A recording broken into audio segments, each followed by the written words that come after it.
नमस्कार दर्शकों, आप देख रहे हैं न्यूज़ इंडिया टुडे। आइए देखते हैं जनपद नैनीताल हल्द्वानी की कुछ खास खबरें। लालगुवा को बीमाऊ की लाइफ लाइन के नाम से जाने वाली गोला नदी में खनन कार्य बंद होने से हजारों श्रमिकों एवं वाहन स्वामियों के सामने रोजी रोटी का संकट पैदा हो गया है। इससे स्वामियों का रोजगार भी बंद हो गया है। वहीं सरकार को भी राजस्व का नुकसान हो रहा है। गोला नदी में खनन से जुड़े वाहन स्वामी एक प्रदेश एक रॉयल्टी के मांग को लेकर पिछले 2 महीने से आंदोलित हैं, लेकिन सरकार है कि उनकी इस मांग पर अपनी आंखें मूंदे बैठी है। बता दें कि लालकुआ की गोला नदी में हर साल अक्टूबर माह में खनन कार्य शुरू हो जाता था।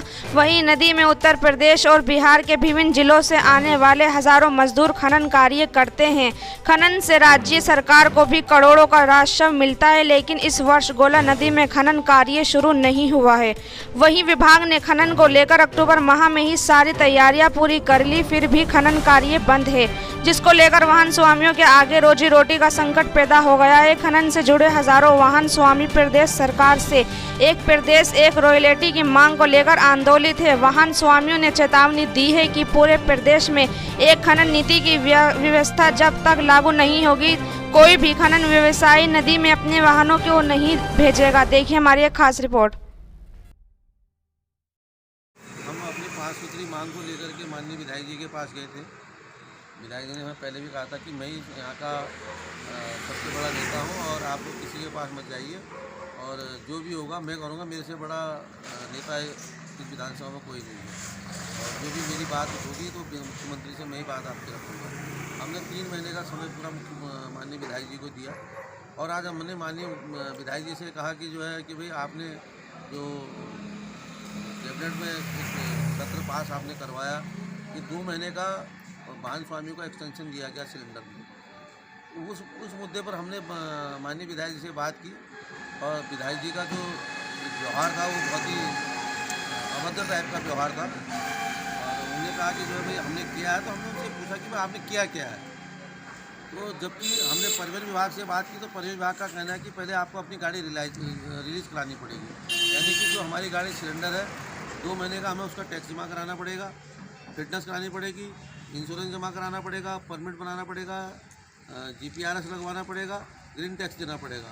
उसको लगभग उसमें हमारा खर्चा लगभग जो 88 से 90 हज़ार रुपये हमारा खर्चा आ रहा है। और जब हमारा 88 से 90 हज़ार रुपये खर्चा आएगा और हम गाड़ी को रिलीज़ करा लेंगे तो उसके बाद हम गाड़ी को सिलेंडर क्यों कराएंगे।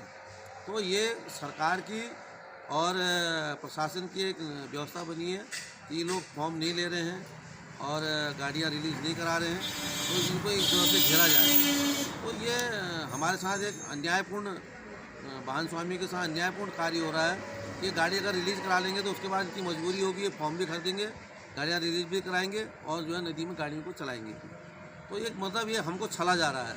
तो उसी विषय को लेकर हम वहाँ पर गए थे, लेकिन विधायक जी ने इस प्रकार का एक व्यवहार किया। लगातार इतने वर्षों से यहाँ हरिचंद दुर्गापाल भी विधायक रहे, गोविंद सिंह बिश्नोई विधायक रहे, नवीन दुमका भी विधायक रहे, लेकिन सबका ये रहा कि कम से कम बैठ के सुनने की बात तो रही कि हम बैठाएं और लोगों को सुने, चाय पानी के लिए कहें, उसके बाद हम DM से या किसी से बात करें। लेकिन वो खड़े खड़े हमसे बात करने लगे और सीधे बोलने लगे कि भाई मुझे तुझसे बात नहीं करनी है, मुझे तुझसे बात नहीं करनी है, मुझे तुझसे बात नहीं करनी है। बोला हम जो मुझे मेरे पीछे गाली देता है मैं उससे बात नहीं करता हूँ। तो हमने उनसे कहा विधायक जी एक बात बताइए, 10,500 वाहन स्वामी हैं, अगर कोई किसी को गलत बोल भी रहा है तो नेता का काम तो है कि अगर कोई व्यक्ति अगर कुछ बोल भी देता है तो उसमें उसकी रिस्पॉन्सिबिलिटी है। आप एक सम्मानित व्यक्ति हैं, क्षेत्र के विधायक हैं, तो हम आपके पास न जाएँ तो कहाँ जाएँ। आपने हमको लगातार आश्वासन दिया कि भाई मेरे से बड़ा कोई नेता नहीं है, मेरी से कोई बात सुनी जाएगी। अब उनका दूसरा कथन था, मतलब उनने हमसे हमारी बात तो पूछी नहीं, कहने लगे तुम उसके पास गए और उसके पास गए। तो हमने कहा भी हम माननीय पूर्व कैबिनेट मंत्री हरिचंद दुर्गापाल के पास भी गए, नवीन दुमका जी के पास भी गए।